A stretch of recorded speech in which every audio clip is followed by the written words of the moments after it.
As mentioned, 10 changes for Pep Guardiola. Haaland coming off the bench wasn't his night either, and it's back-to-back defeats for Manchester City too. Mario Melchiot is with us. 10 changes? It's a lot, isn't it? I mean, we were looking at it, they're playing Leeds at home at the weekend. Now, is there such a thing as a given? I mean, I suppose there's not, but it doesn't get much easier than that. So did he have to make all those changes? Probably not. Will he qualify? Yes. But like winning becomes a habit, so does losing becomes very detrimental to your mentality, particularly when you're not keeping clean sheets. They could have lost another 2 or 3 goals at the weekend at Newcastle, but for Donnarumma, who didn't play tonight, but he's been excellent. But even he couldn't keep them in that game at the weekend. And so, you know, if you're looking to put a run of results together, which Man City are, particularly in the Premier League, to try and hunt down Arsenal, you need something that's sort of giving you some continuity and some consistency. And they never got that tonight. That was too many changes and just another poor defeat. Because what happened, you lose the fear factor. You know, in years gone by, when Man City was 7 points behind Arsenal at this stage, I think in a couple of seasons, you went, oh, Man City are going to win all their games from now to the end of the season, and Arsenal are going to have to do well. And people were frightened of Manchester City. They didn't want to go and play them. It's how can we stop them scoring rather than go and attacking them. Now you can go and attack Man City. There's lots of spaces to play.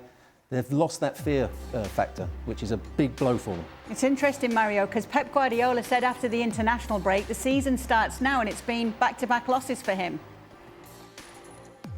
Yeah, and also the time where we are, right? Because we're now coming towards the end of November, and now December we always talk about that's when leagues get won. December, January, those are the very important and the key things. But Robert said, you know, look, when you come close to the likes like Arsenal, and that's the team in form.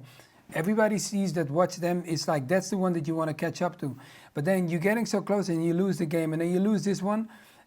Now, this is also momentum, and they're losing the momentum. And if you're hot and cold, it's going to be very difficult. And also you need more guys who can score goals, because he left Haaland on the bench, brought him on after, and okay, he had 2 opportunities, but I think Flecken had a really good game, you know, the goalkeeper from Leverkusen.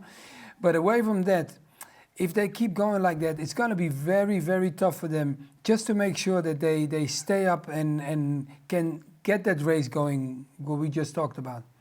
Who have you got? Go on. No, I'm just saying, I was thinking back to the weekend. I was just thinking about how Man City cover up their deficiencies. And you could argue the weakest point of their team is the 2 full-backs. Yes, Nico Riley has done well and he's played for England. He's a good young player.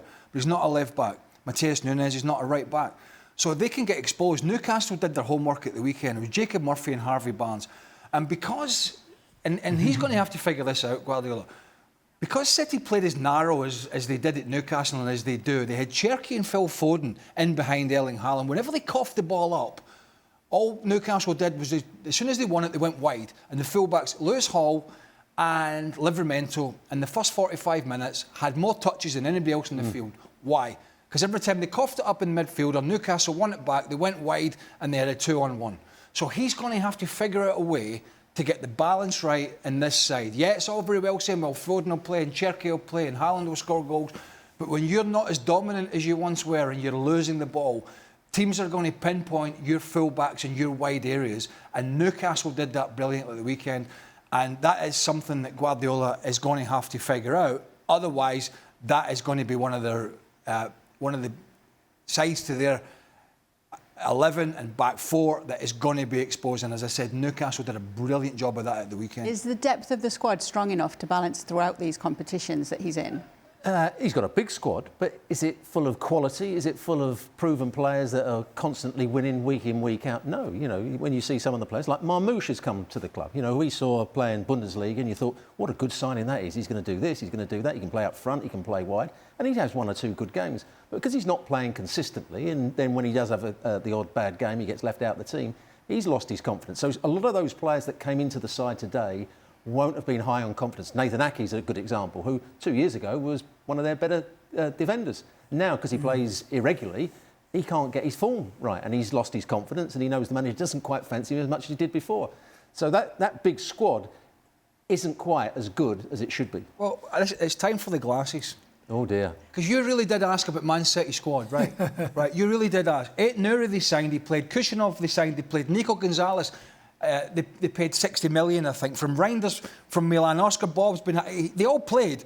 And you go to the bench, Ruben Dias, Erling Haaland, Ryan Cherky, Jeremy Doku, Bernardo Silva, Josko Gvardiol, Donnarumma, Mateus Nunes, Nico Riley, Phil Foden on the bench. I mean, come on, there is no excuse here for... Man City, this is one of the best squads in European football. Yeah, it might have some balance issues. That's their problem. That is their... If there's balance issues, that is City and Guardiola's Is he getting the problem. best out of that squad? Well, why is Mateus Nunes playing right back still, and why has Nico Riley been playing left back when they signed Ait Nouri from Wolves, who they knew couldn't defend? Because if you watched him at Wolves, he couldn't defend. He's good going forward. He's not a very good defender. Guess what Man City needed? Good defenders. They needed, when they won the Champions League, the year they won the Premier League and the Champions League, they gave up a bit of going forward for a bit of solidity. And they needed that for the final against Inter Milan because they didn't play well. But they had a little bit more solidity. They've gone back to the old gung-ho City. We'll play two attackers at full-back and we'll do... They have a giant squad. Is it good enough? Well, it might not be good enough because of these positions that I'm talking about, particularly the full-back positions. But you look at the team they had out tonight, going forward in particular, and you look at all the players I talked about on the bench, that's incredible. But if they've not solidified the right-back and the left-back positions, that's on them. Because they've spent enough money, they've brought players in, but they've not brought in the right profile of player. And if that's the case, there's nobody else to blame but Man City. This season, because of all those players that Craig just mentioned, this was going to be the rebuild. OK, last season we didn't play particularly well, we had all those bad results. This is the season where we're going to rebuild, we're going to change the philosophy slightly. There are all these new players coming in. This is the start of me building another big team. At the moment, I don't quite see it happening. It's a good team, but it's not going to be a great team at the what right. Sorry. Yeah, but there's just... Robo, if you look at it... You guys don't think that they... Go on.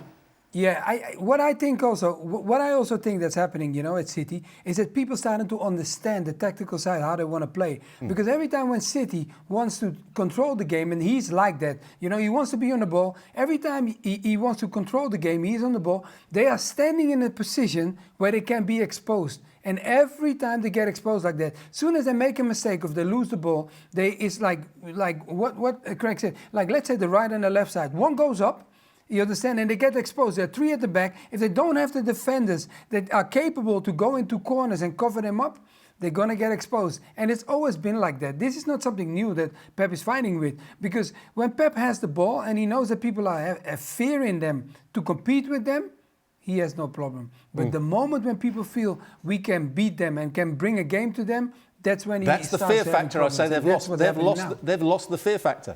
And that's the key thing to it. Teams and managers are no longer frightened about Man City. Yes, they know they've got good players. They know Doku can cause problems. They know Haaland's a brilliant striker when he gets 1v1. They know all those things, but they know they can also attack them. They can get in behind them. They can play around them because at the moment they're not that all-round team. It's like Barcelona in a sense. They'll give you chances. And is there any coincidence that two teams that should be the biggest challengers to Arsenal this year, and OK, you might throw Chelsea in the ring, and that's fair enough. But if we're talking about at the start of the season, the two sides that we're expecting to be in a three-way fight were Liverpool and Man City. And Liverpool have their issues, and there's absolutely no doubt about that for everybody to see. But so does City. And where are the biggest issues for both sides? Fullback. Liverpool, they basically lost the right back, and Andy Robertson can't do it anymore. They've got problems at right back, they've got problems at left back. City have the same. The fullback position is a very, very important position, not only to the attacking phase of the play, but having a unity within that back four. Neither Man City or Liverpool have that. Guess who has? Arsenal. They bought the players to make the changes, whether it's Calafiori or Lewis Skelly or Ben White or Hurricane Timber or whoever it is, they've addressed those positions. Are you trying to say that the best player on the field should be the right back? That's why Mario played at right back. Well, that's what he's going to tell us in a minute. That's why Trent Alexander-Arnold got the big move. Robbo, I love you, Robbo. I love you.